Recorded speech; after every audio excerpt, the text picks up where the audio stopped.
Primero quiero saludarlos a ustedes y explicarles que esta charla no está dirigida al grupo de ustedes, sino a cada uno de ustedes. Cuando yo fui profesor acá, hace mucho tiempo, siempre insistí en que la formación de un arquitecto debe ser algo personal, un diálogo entre el profesor y el estudiante. Pero aquí estamos haciendo lo contrario. Bueno, a mí me gustaría ser amigo de cada uno de ustedes, pero dadas las circunstancias, vamos a tener que entendernos así, entre la palabra, la mía, la poesía que la recluté para que me ayudara y la música. Me parece que esos tres ingredientes son fundamentales para comunicar ideas. ¿Qué?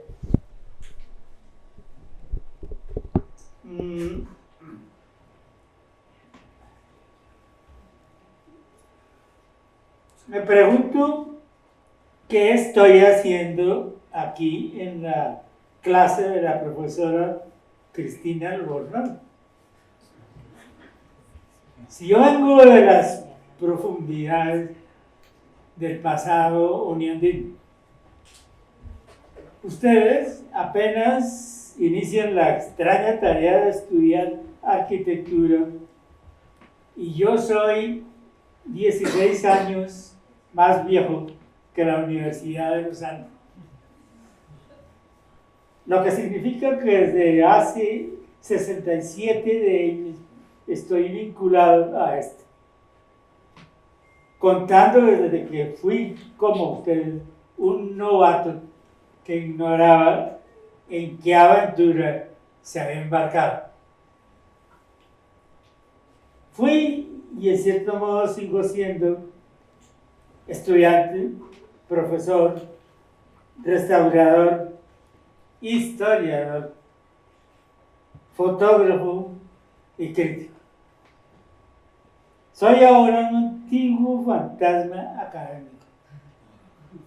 Ustedes pueden considerar que yo ya no soy real y para ustedes menos. Bueno, como tal, como fantasma, propongo a ustedes para comenzar una cita del gran dramaturgo norteamericano Eugenio O'Neill, que dice: no existe el futuro, ni el presente, solo el pasado, que regresa una y otra vez. Será el profesor Antonio Manrique, cuyo apellido, tan árabe como castellano, coincide con el del autor de los versos, quien diga unas palabras tomadas de las célebres coplas que hizo don Jorge Manrique por la muerte de su padre durante el siglo XV español. No curemos de saber lo de aquel siglo pasado. ¿Qué fue de ello? Vayamos a lo de ayer, que también es olvidado como aquello. La facultad, que entonces se llamaba de Arquitectura y Bellas Artes de la Universidad de los Andes, funcionó desde 1965 en el siglo XX hasta el 2018, ya en el XXI. En el conjunto de construcciones que tuvo originalmente el nombre de Casa de Reposo y Salud del Campito de San José, aquí. habiendo sido creada en la segunda década del siglo pasado como albergue para dementes mujeres, a cargo de las monjas de la Orden Francesa de la Presentación. En 1968, el arquitecto español Gratiniano Nieto, en esa época director del Patrimonio Nacional de España, dijo, luego de recorrer con inesperada fascinación los rincones del Campito de San José, adaptado para la enseñanza de nuestra profesión.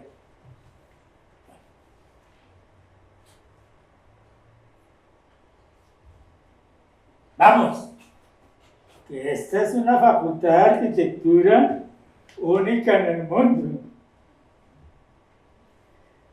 Vaya lugar mágico este. Jamás había visto algo así. Cuidadlo bien, ¿eh? Ay, Gratiniano. Hicimos lo posible mientras estuvimos presentes, pero todo cambia al paso de los años.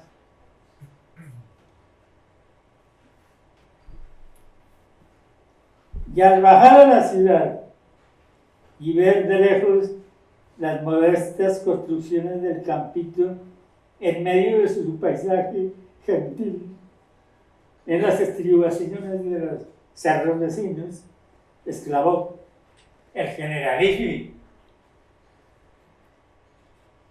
Ese hermoso símil evocativo y visual con el sitio y los jardines árabes al oriente de la Alhambra granadina ya no se puede hacer. Este es una parte de los jardines del Generalife, quizás la más conocida de todos los turistas que ingresan a la Alhambra.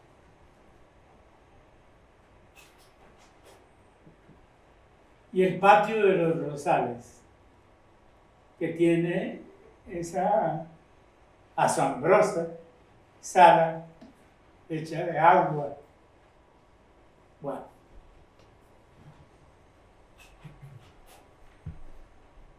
Y los senderos de Generalife, que están hechos para la reflexión y la meditación. Sí.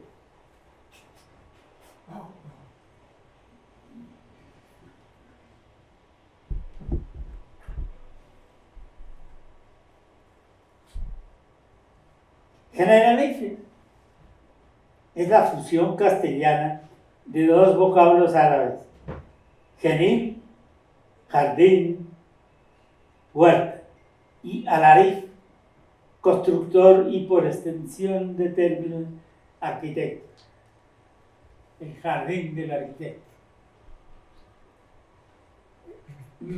Revivo aquí con esta imagen recuerdos de lo que fue el ambiente de nuestro único y discreto Generalife, el antiguo campus Uniandino, hoy desaparecido o destruido en un 98%.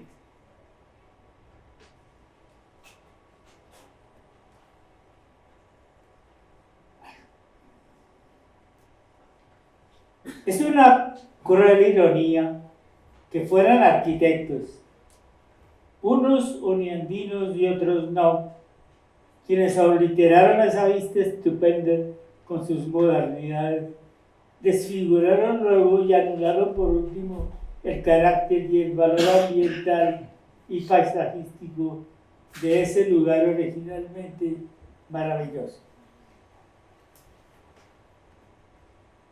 Ese muro que separaba el predio de la universidad del Campito fue destruido por orden de nuestro único rector, arquitecto y cofundador de la universidad, Francisco Pizarro.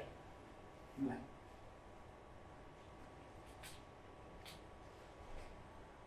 El arte de destruir el pasado.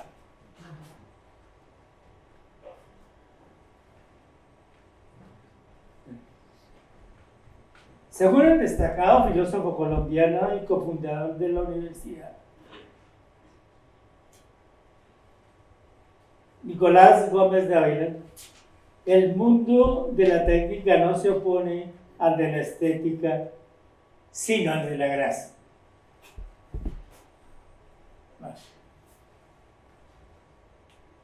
Pero la gracia, esa magia residente en la relación espiritual profunda con un lugar, no se halla en los libros de historia, en los planos arquitectónicos, en una maqueta, en el engaño de una perspectiva y mucho menos en un pensum de enseñanza de la arquitectura.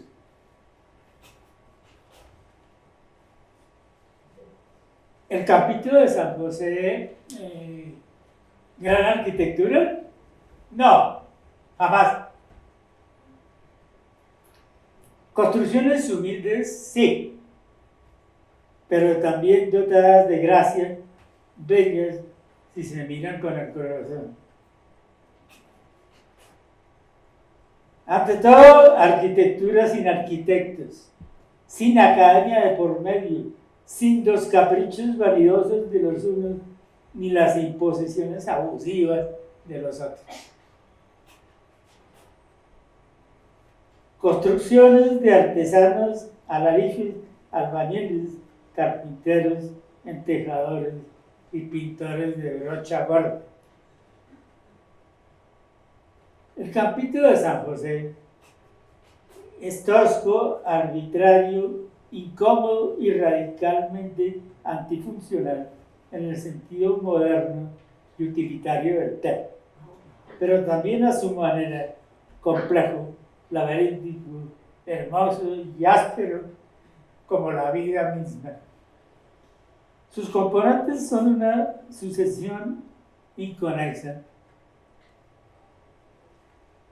por no decir incoherente, de edificaciones construidas entre 1905 y 1936 y 37, aproximadamente, más o menos acondicionadas para albergar fuera de la luz pública a quienes se enloquecieron. Bueno.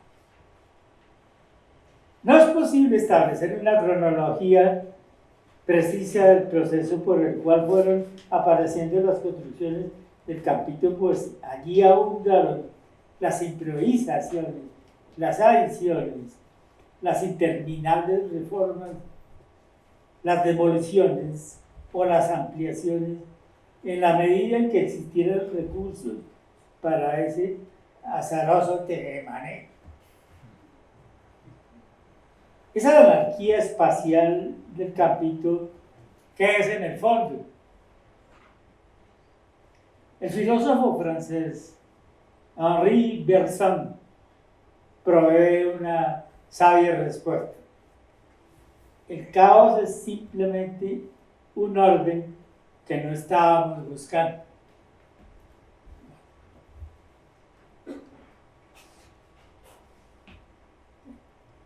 El tétrico asilo femenino nos impresionó tremendamente a mí y al arquitecto y profesor Rafael Gutiérrez,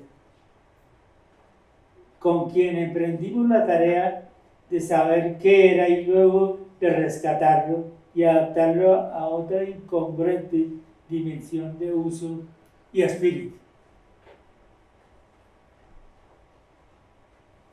La de darle allí un hogar a la Facultad de Arquitectura y Bellas Artes de la universidad.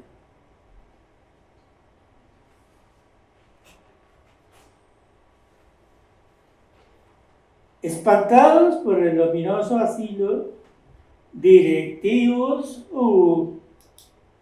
que propusieron destruir, entre comillas, todo eso. Tiran abajo todo lo que había en la parte alta de la sede universitaria. Por una vez, tuvimos la razón de nuestro lado de una manera que no puedo explicar. No, retrocedo. Hasta ahí.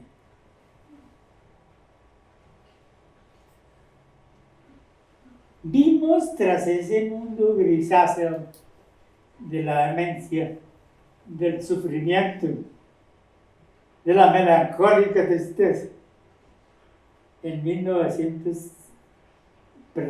la melancólica tristeza, algo más, con posibles visos de ilusión, mafia y maravilla.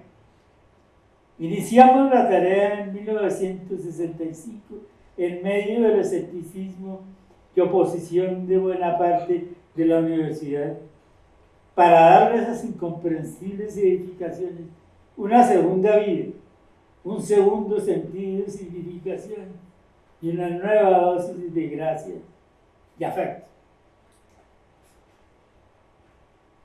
Y quienes vinieron a enseñar allí le dieron toda la razón a don Grapiniano Nieto.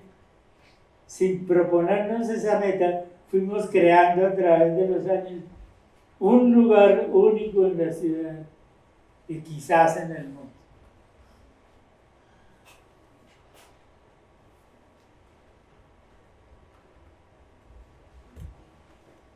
Valga aquí como ejemplo andaluz de usos nuevos de antiquísimas edificaciones, la adaptación del antiguo corral de morería, vivienda colectiva árabe, del barrio del Alambre, hoy residencia de profesores invitados de la Universidad de Granada.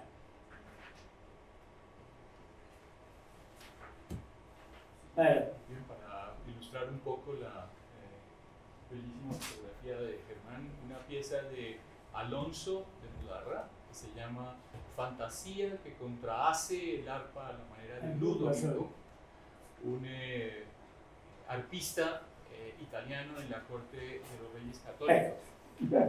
Y es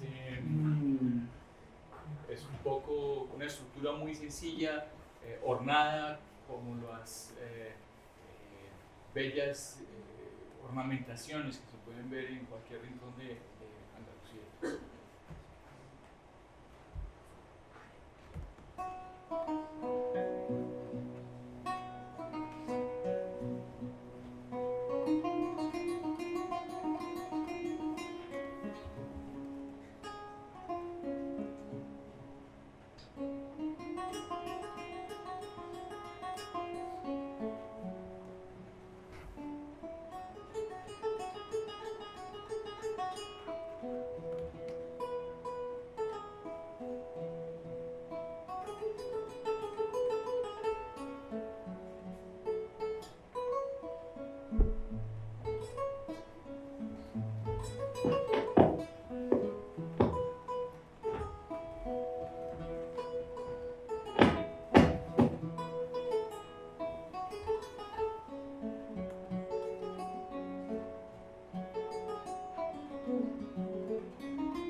Rafael Gutiérrez y yo aprendimos en esa tarea a pensar no como pretenciosos arquitectos, sino como modestos alarices, albañiles o carpinteros. Dibujamos pocos planos, pero dialogamos intensamente con los maestros de obra o entre nosotros sobre cómo captar la esencia de lo que somos o aspiramos a ser, según la definición antigua de un maestro tejedor. Architector. De ahí la palabra arquitecto. Arquitecto. Aquel que posee la sabiduría de las manos.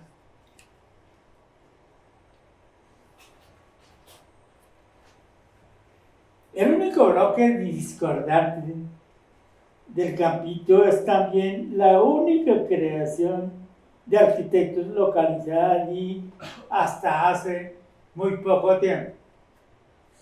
Las muy desafortunadas adiciones de arquitectos que se ven actualmente en el capítulo son un desastre aún peor que la capilla del capítulo.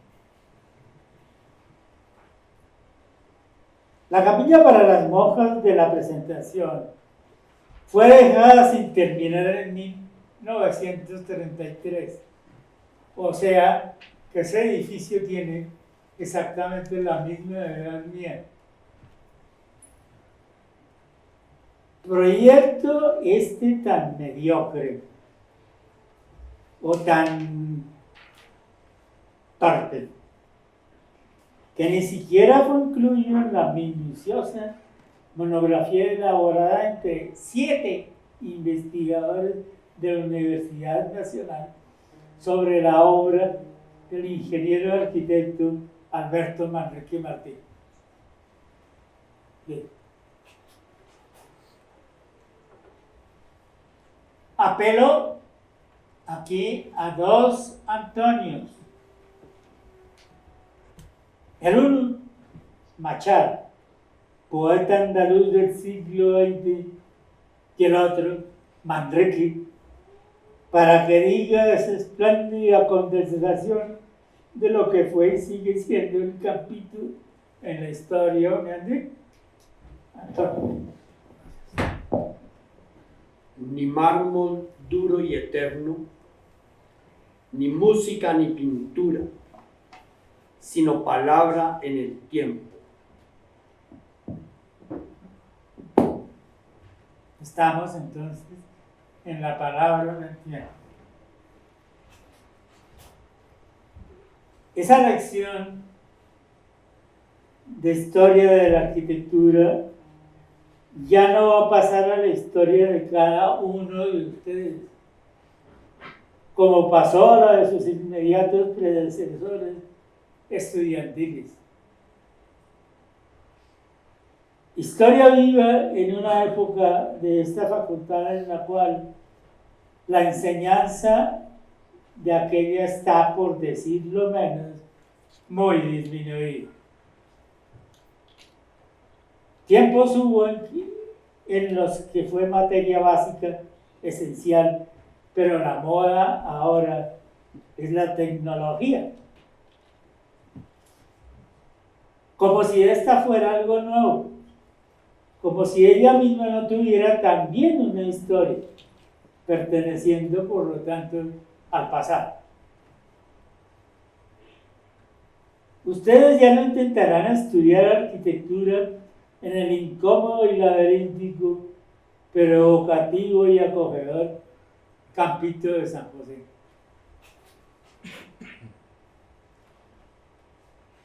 No podrán recordar en su madurez haber vivido en su juventud esa graciosa mezcolanza de construcciones del pasado, pues el presente los condena a enfrentar en cambio la banal funcionalidad y convencional ambiente del nuevo bloque C. La desigual y accidentada historia de la Universidad de Los Ángeles los ha sustraído de un lugar único en el mundo para instalarlos en un edificio como cualquier otro, de todas y de ninguna parte.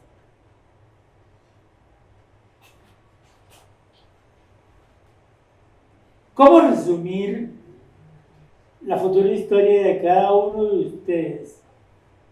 Con o sin arquitectura en el pasado de cada quien. Hace ya 5 siglos, en sus coplas a la muerte de su padre, Jorge Manrique escribió, y lo dice Antonio Manrique. Gracias. Recuerde el alma dormida,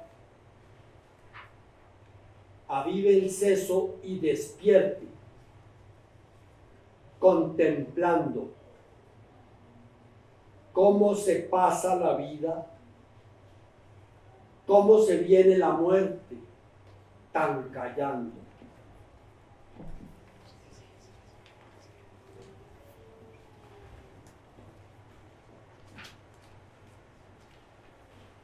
Cuán presto se va el placer, cómo a nuestro entender cualquiera tiempo pasado fue mejor.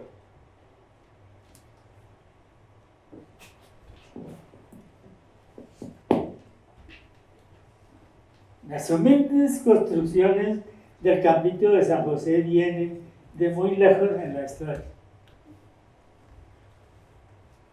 Son obra, con la excepción ya mencionada, de maestros constructores que continuaron las tradiciones populares en materiales y técnicas constructivas surgidas en el lejano pasado del Medio Oriente Mediterráneo, perfeccionadas por gentes asirias y fenicias, egipcias y griegas, y llevadas luego por los romanos a sus provincias coloniales de Iberia.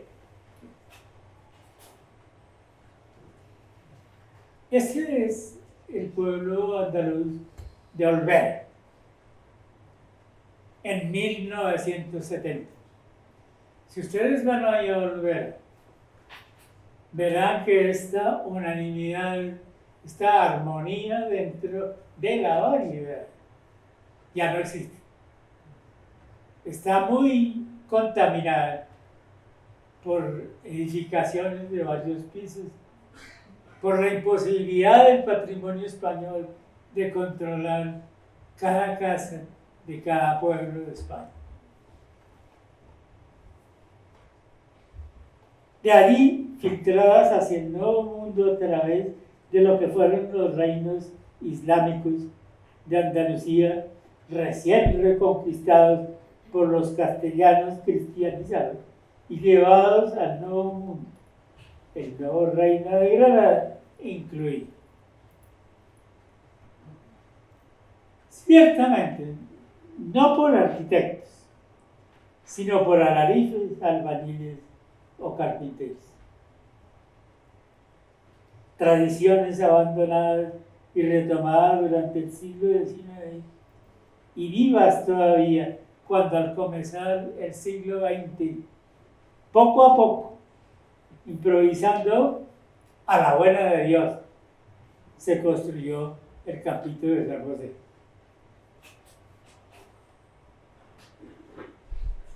Este es el pueblo de Candelaria, en Tenerife, las Islas Canarias.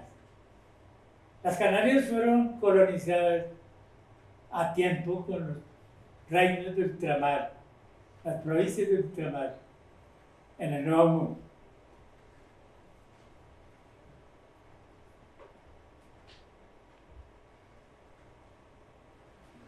Estos usos de materiales y técnicas constructivas son aquellas con las cuales los seres humanos aprendieron a construir y con ello a crear espacios artificiales. La tierra para hacer muros de tapia, la arcilla para hacer adobes, ladrillos y tejas, la madera para el sistema estructural intuitivo del poste y el dintel. o los elementos de soporte de una cubierta. La cal, para mezclarla con trozos de piedra y arena y fabricar argamasa u hormigón. Todo lo demás vendría por añadidura. Cimientos, arcos, bóvedas, puertas, ventanas, rejas, chimeneas, escaleras. Los constructores aportarían la práctica y la memoria de su oficio artesanal y la gracia formal y espiritual que traía consigo. Bueno, esto es, claro, la vista de la Alhambra de Granada desde los jardines del General Eje. Todavía hoy en lo que se llamó en árabe al-Andalus, y es hoy parte de esa confusa amalgama de países diversos conocida como España. Es posible hallar lugares tocados por la gracia profunda de las formas construidas, en evocativa semejanza o parentesco formal y ambiental próximo o lejano con el Campito de San José.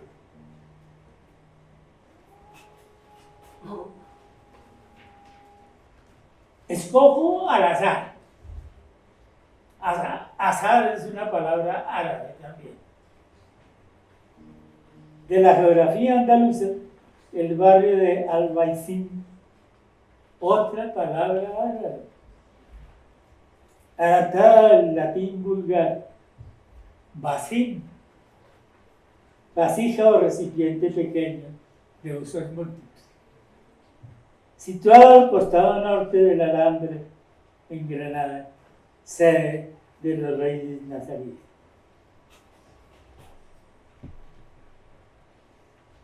Lucas Ariza, el profesor Lucas Ariza, un andaluz que vino al Nuevo Mundo y este se apoderó de él. Nos dicen las palabras del poeta, también andaluz, Federico García Lorca, sobre su ciudad natal.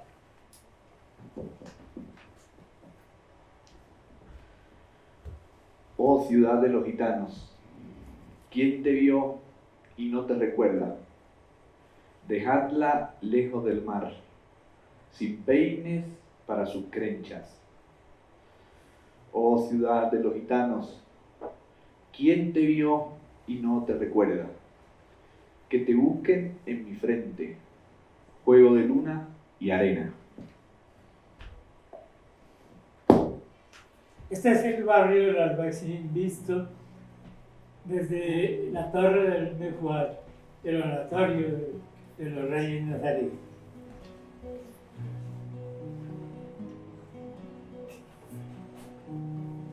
Ya está el límite romano del barrio del Albaicín. Si ustedes van a Granada hoy, difícilmente podrán encontrar este muro, embebido como está en una ciudad de arquitectura moderna indiferente.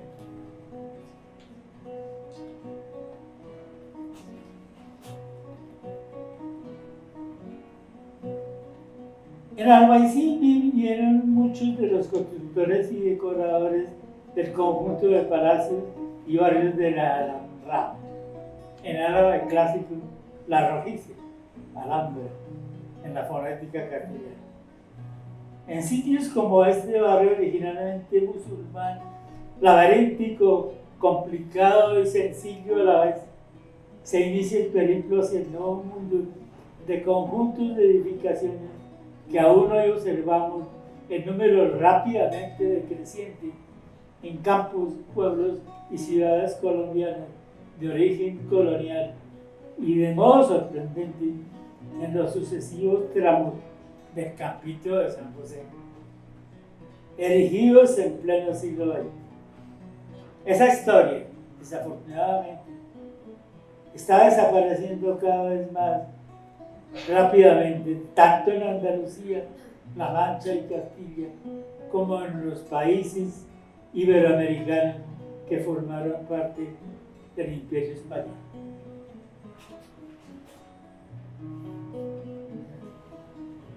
Como ven ustedes, el Internet ya llegó a España.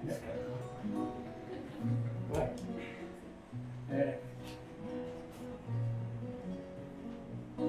y estos son los espacios del barrio de Albaicín. Fíjense qué importante es el recodo, la sombra, la complicación, la dificultad espacial.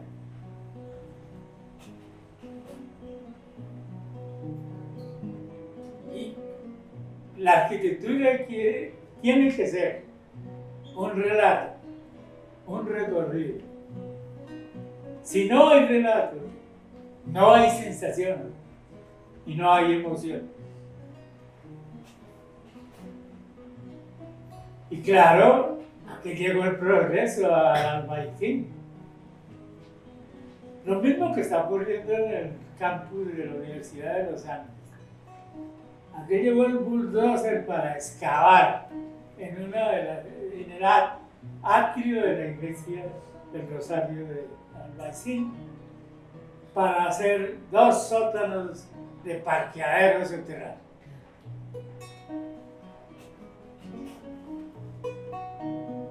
Y este es mi habitante favorito del Albaicín, el que se toma las cosas con calma, como debe ser, con el rato para descansar.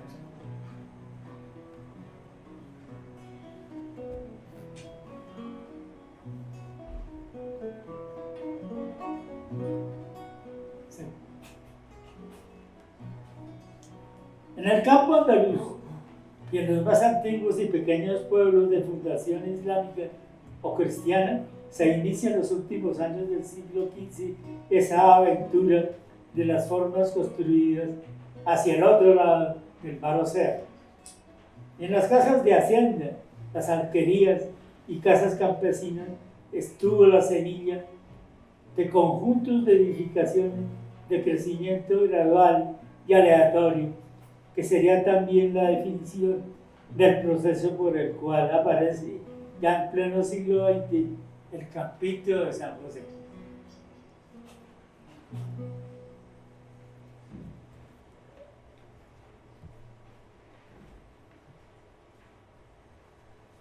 Lo que viene al Nuevo Mundo es ante todo lo que llamamos sentido del lugar. A ustedes les hablarán mucho sus profesores del sentido del lugar. Si me preguntan qué es eso, yo les señalo esta imagen. ¿Qué es esto? Esto es el sentido del lugar. Entendido como la capacidad o inteligencia para implantar nuevas formas construidas de modo que sean integrales con el sitio donde fueron levantadas y no una adición artificial a ese lugar o a ese paisaje, que den la exacta impresión de haber estado siempre allí.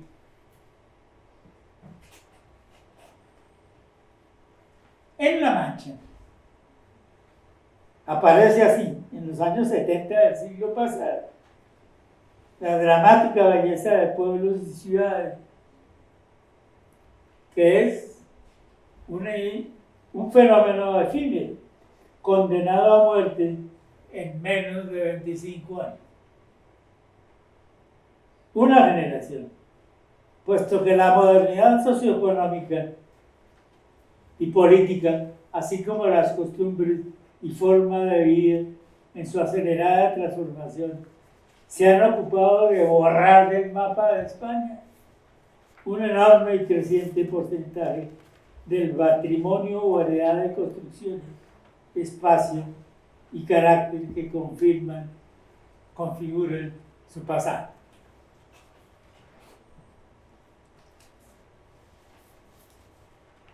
En 1970 este era el aspecto del pueblo, el campo de Criptana, donde según Miguel de Cervantes, Don Quijote enfrentó unos gigantes y no unos molinos de viento, como le insistía su escudero Sancho Panza, que eran aquellos. Absolutamente todo lo que hay en estas imágenes, incluyendo las misteriosas mujeres vestidas de negro, para el 2002 habían desaparecido totalmente.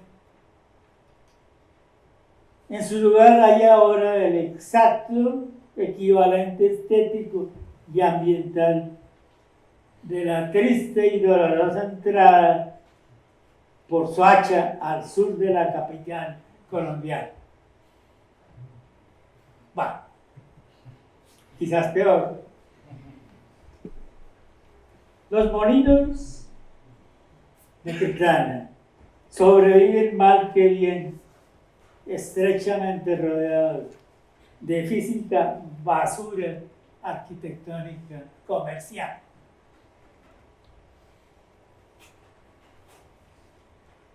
Tampoco se salvan de la modernidad, de la praga de la modernidad y el progreso, muchos lugares que fueron mágicos y evocadores, como aquí en Setenil, con sus casas bajo la roca en voladizo, imposiblemente integradas al paisaje. Logré en 1970 entrar a una casa de Setenil y ver ese muro del fondo que era la roca, con todos sus bichitos y sus líquenes y sus hongos creciendo allí dentro, parte de la casa.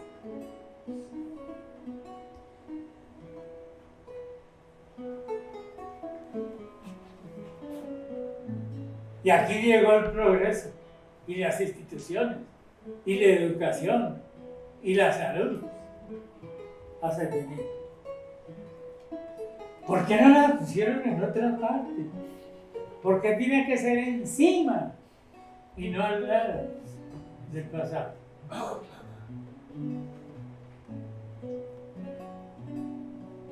Bueno, ojalá ninguno de ustedes produzca jamás algo así en algún lugar colombiano.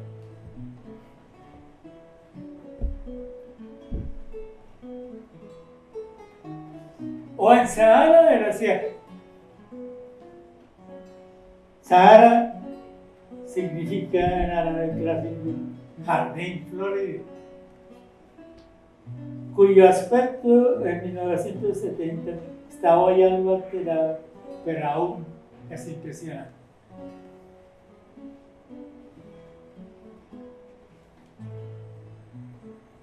Esta es una fundación árabe en un picacho con su alcazaba o torre de vigía, dominando visualmente gran parte de la región circundante. Un pueblo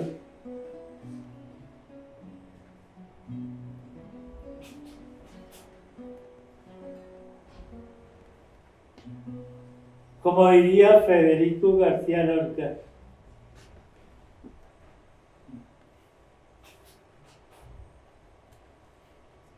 ceñido el paisaje como un traje de luz. Este pueblo fue la fascinación del gran arquitecto colombiano Rogelio Salmón. Él veía con una profunda envidia y preocupación que los arquitectos no éramos capaces de producir, con todo lo que sabíamos, algo así.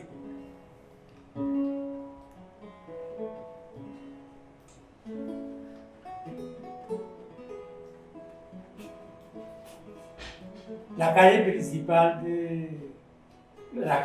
casi la única, en Sahara de la Sierra,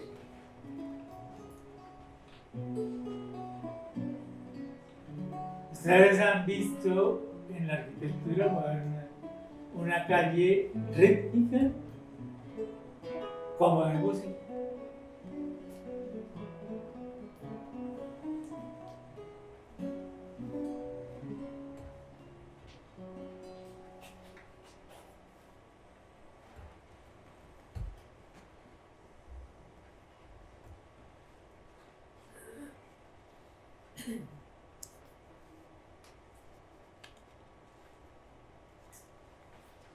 O en el pueblo del Castor, que parece haber existido desde siempre en su lugar.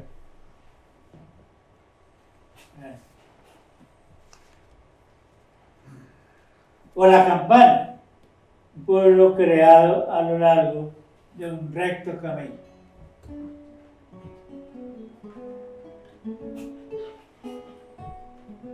Bueno, Olvera, provincia de Cali, donde algún maestro constructor repitió una y otra vez la única casa que sabía hacer bien. Para vidas diversas, la diversidad de estas casas estaba dentro de ellas. Como la diversidad de los seres humanos está en su conducta, en su espíritu, y no en su cuerpo.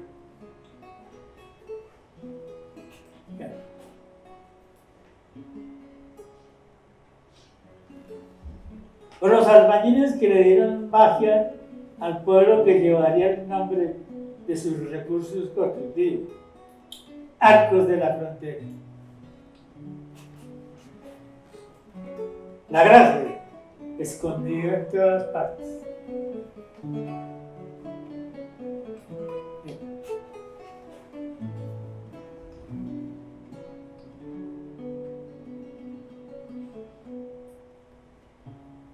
Sí.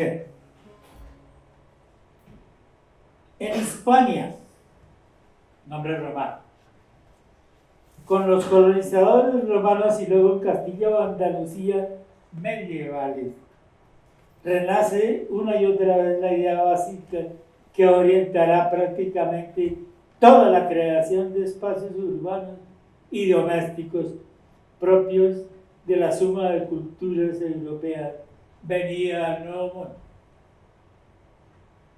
La noción introspectiva, virada hacia sí misma, de un espacio interior abierto, dominante y rodeado de galerías que lo cierran hacia el exterior. En Colmenar de Oreja, provincia de Madrid, ustedes ven aquí, que se improvisa como plaza de toros, de cuando en cuando. O en el patio del Campito de San José, la idea es la misma. Patio, claustro o plaza conforman una idea única espacial, variable en sus dimensiones. Así, un patio es un claustro muy pequeño o una minúscula plaza. Una plaza es un claustro muy grande o un enorme patio.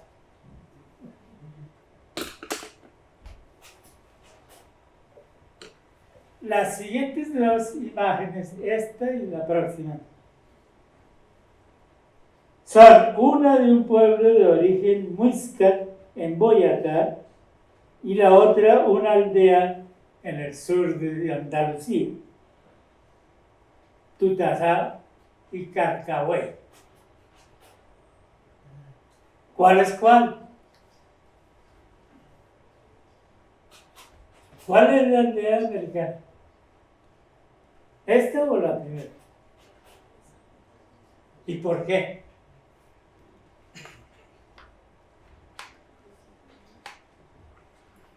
¿Alguien tiene una opinión clara?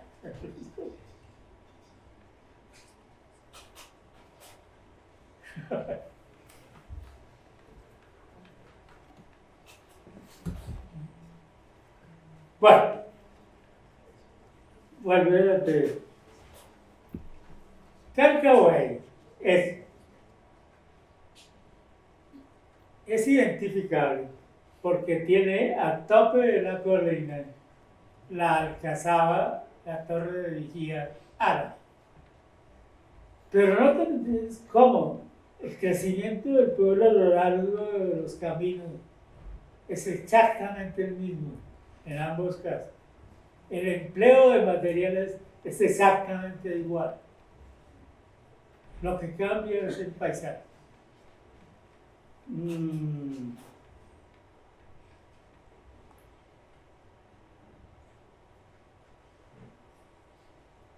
¿A qué se debe la asombrosa similitud espacial y volumétrica? O esa íntima relación armoniosa entre el lugar y las modestas construcciones. ¿Qué decir de una cultura? ¿Qué decir de una cultura que fue capaz de llevar de un continente a otro tan profunda y persistente memoria de lo que dejó tras de sí en su tierra de origen?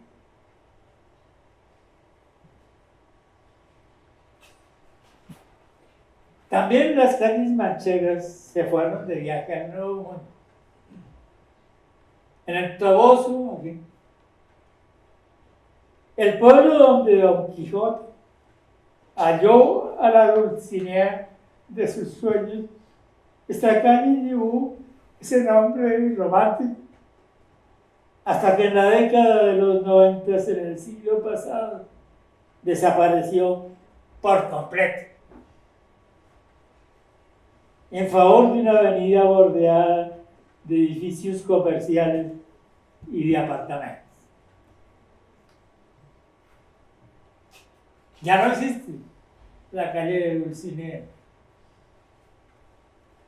Puede ser una calle del barrio Restrepo o en Santa Fe, en Bogotá, de cualquier parte. Bueno,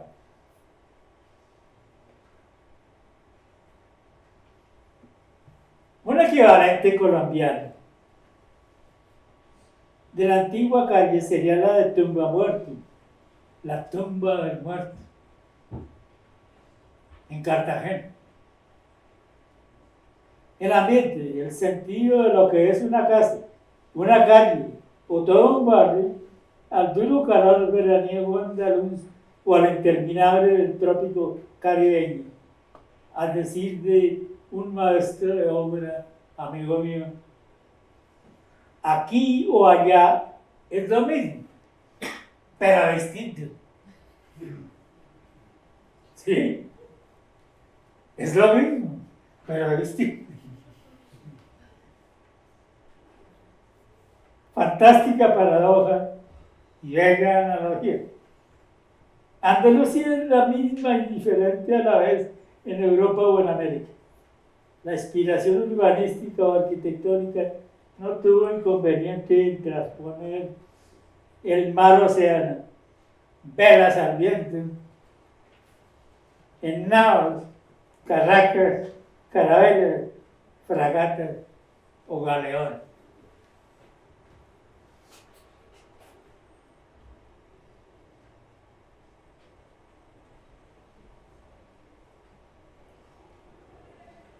Los colonizadores hispánicos trajeron los paisajes y lugares de sus tierras de origen en su memoria y su sensibilidad visual e intelectual. Se detuvieron para fundar un pueblo o una ciudad cada vez que un paisaje del Nuevo Mundo evocó para ellos el marco físico de su juventud o su edad madura. Y así el Imperio Español fue el más constructor de la historia. El barrio antiguo de Medina Sidonia,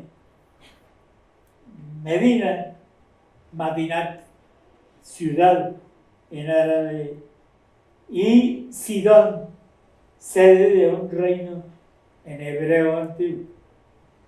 En la provincia de Cádiz tiene su iglesia principal, Nuestra Señora del Rosario, buscando un lugar placentero que no tuviese el clima áspero y el duro paisaje de Tunja, el peor error fundacional y urbanístico de la colonia neogranadina.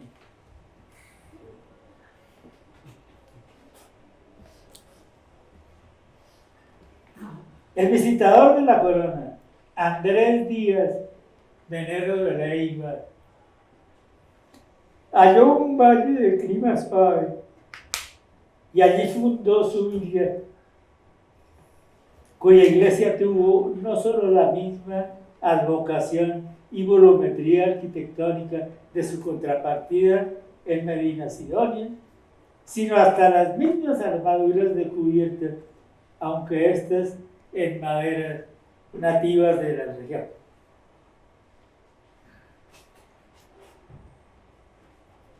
El color, a la manera árabe o andaluza, emprendió también el gran viaje transatlántico. Un toque de color, un zócalo o un tejado, como aquí en Campo de Criptana, o en puertas, ventanas y galerías en la Plaza Mayor de Tembleque, en La Mancha.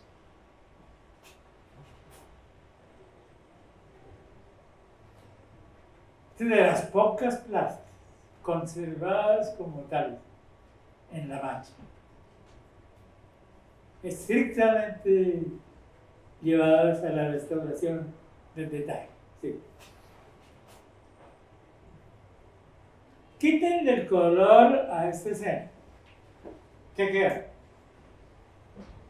Volvamos a lo anterior. Fíjense que las puertas, las ventanas, las barandas, las columnas, las bases de columnas, todo son acentos suaves y colocados exactamente donde deben estar. El embadurne con colorines no existe en la arquitectura del pasado. El color es esclavo de la forma, como en la música. Imagínense ustedes la música sin los acentos que se requieren, o la poesía.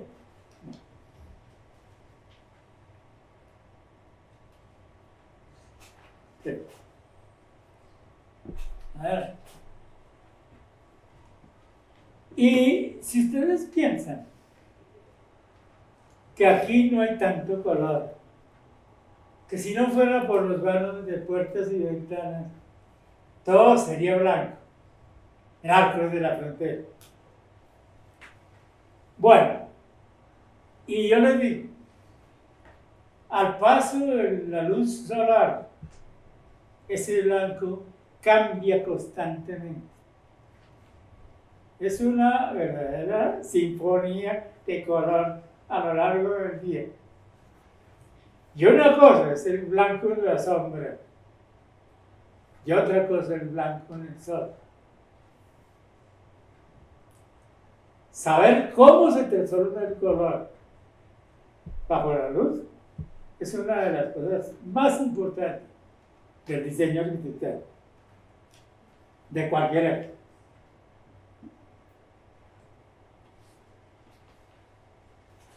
Pero el sentido mágico del realce o acento cromático en la arquitectura no se puede ni enseñar ni aprender. Si a ustedes pretenden enseñarles a usar el color, los están engañando. Eso no se puede enseñar. Viene o no con cada ser humano, como el oído musical. ¿Lo tiene cada uno de ustedes? ¿Han venido a estudiar con el sentido del color ya incluido, junto con la vocación del arquitecto?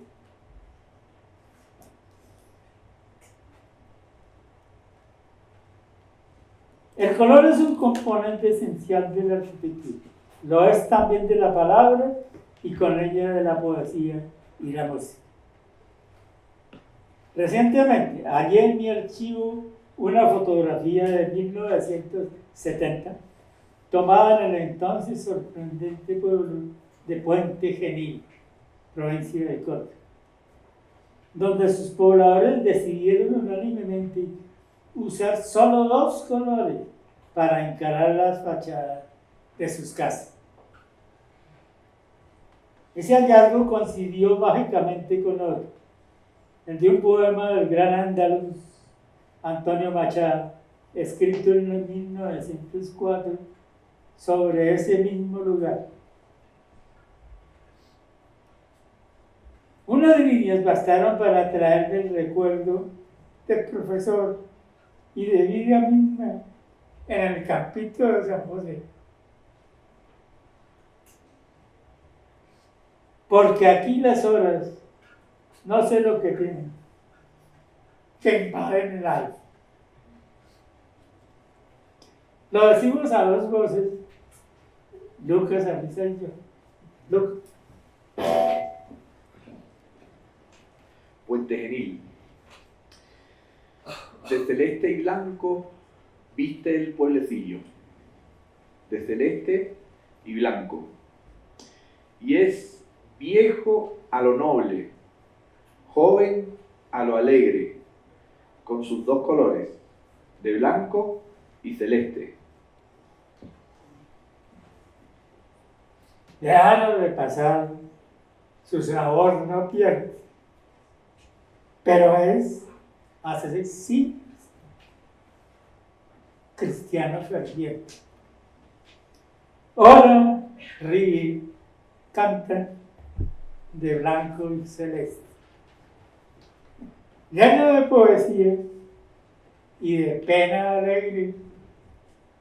Dejarme que llore, que cante y que rece, porque aquí las horas no sé lo que tienen, que invaden el alma de blanco y celeste. Entonces,